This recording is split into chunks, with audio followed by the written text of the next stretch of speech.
on Fox. Kyle Busch. Whoa! That was big. Got loose off the corner. Had to get completely out of the gate. Oh, he's got right rear fire. Right. Goodyear, I have some suggestions.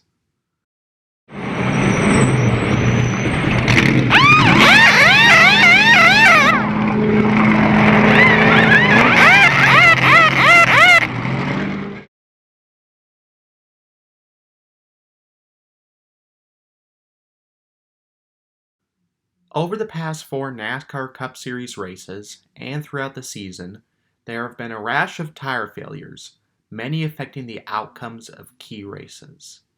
Of course, this is the first year of the NextGen car, so issues can and will happen, but they seem to be happening very frequently.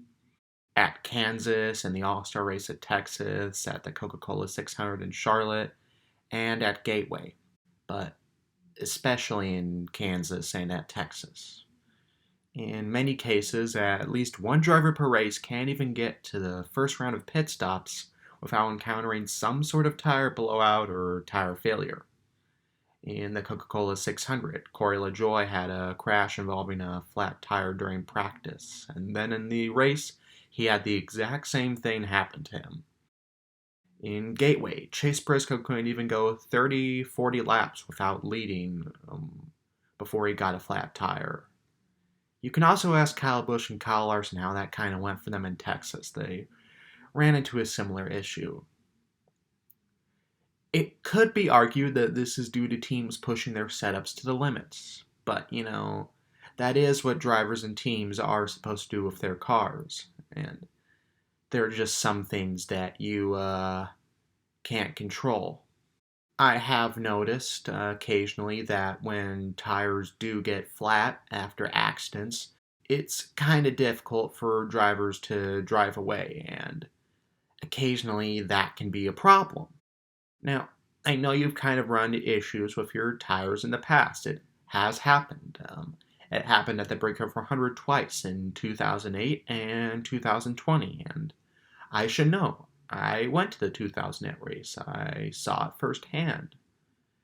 And some of the races coming up on the schedule, they might be kind of tough on your new tires. This week's race is in Sonoma. And look, if the tires are having difficulties handling 1.5 milers and miniature Darlingtons, Darlington itself, I'm just wondering how your new tires might be able to handle the punishing elevation changes and winding turns of places like Sonoma, Road America, Watkins Glen, and the Indianapolis Road Course.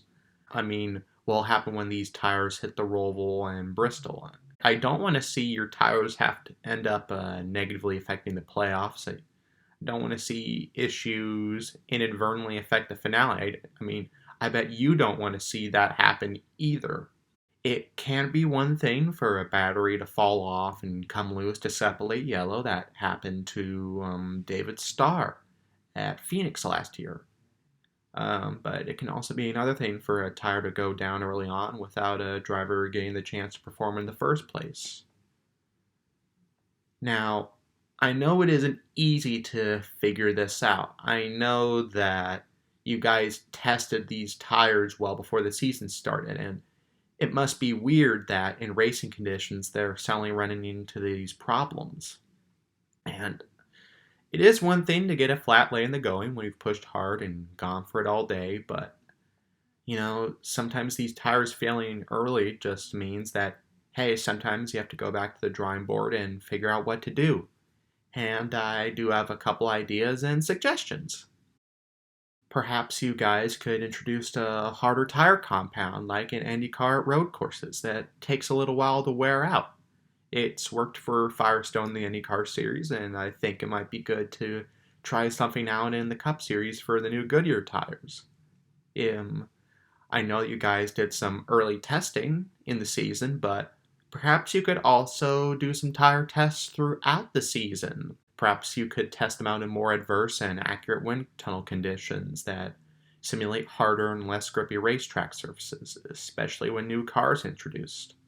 I mean, the COT was a pretty bumpy ride for your tires, and I know the NextGen is too, but maybe in the future we can kind of get it solved and figured out.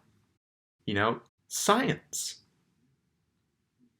Races, shouldn't entirely be decided by the stability and strength of the wheels cars roll on. I mean, they can, and that's not a horrible thing. I know mechanical issues always come up, but if we can't figure out these tire problems sooner rather than later, then we might be running into these issues for a very long time. And I don't want to see that. I'm sure you don't want to see that, Goodyear. And with how great this next-gen car has been racing on trackside, hate to see issues continuing to pop up with these tires and everyone just scrambling to figure it out. So consider this less of a rant and consider this more of just some suggestions that could help improve the product for NASCAR in the future.